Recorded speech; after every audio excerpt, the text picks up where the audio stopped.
एखन अहाँ सब सुनि रहल छी अमजद म्यूजिक की शानदार प्रस्तुति।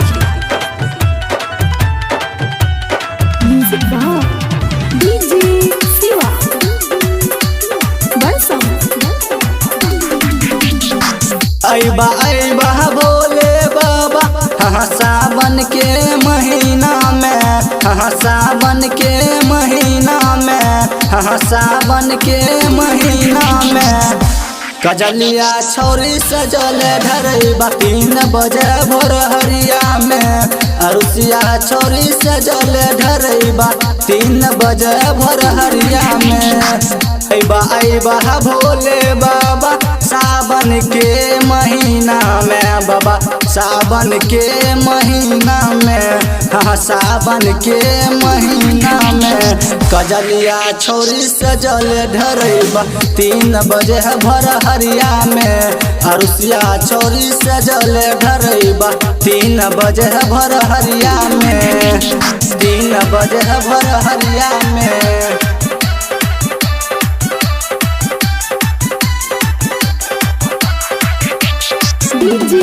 शिवा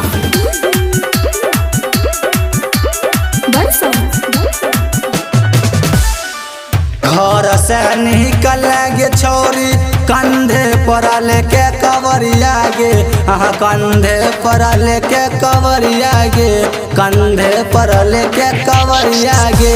अरुसिया छोरी सजल ढरबैबा 3 बजे भर हरिया में। कजलिया छोरी सजल ढरबैबा 3 बजे भर हरिया में। अइबा अइबा भोले बाबा सावन के महीना में, बाबा सावन के महीना में, हाँ सावन के महीना में गजलिया छोरी सजल ढरबैबा 3 बजे भर हरिया में।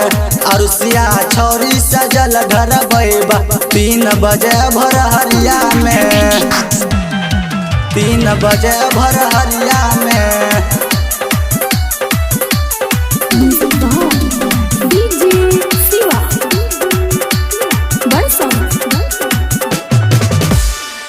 ककरो से नहीं रखली मतलब निकलली मतल अनहरिया में, निकलली मतल अनहरिया में, हाँ निकलली मतल अनहरिया में।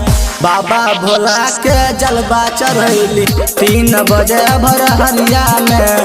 बाबा भोला के जलवा चढ़ैली 3 बजे भर हरिया में।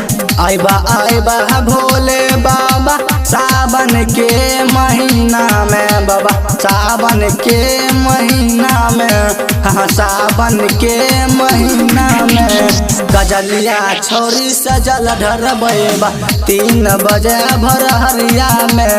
अरुसिया छोरी सजल ढरबैबा 3 बजे भर हरिया में, 3 बजे भर हरिया में।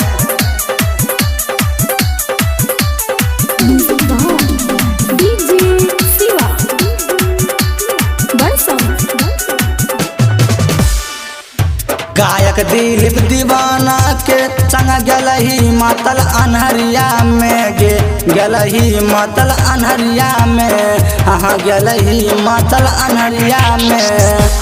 बाबा भोला के जलवा चढ़ैली 3 बजे भर हरिया में। बाबा मटेश्वर के जलवा चढ़ैली 3 बजे भर हरिया में। अइबा अइबा भोले बाबा सावन के महीना में, बाबा सावन के महीना में, हाँ सावन के महीना में कजलिया छोरी सजल ढरबैबा 3 बजे भर हरिया में।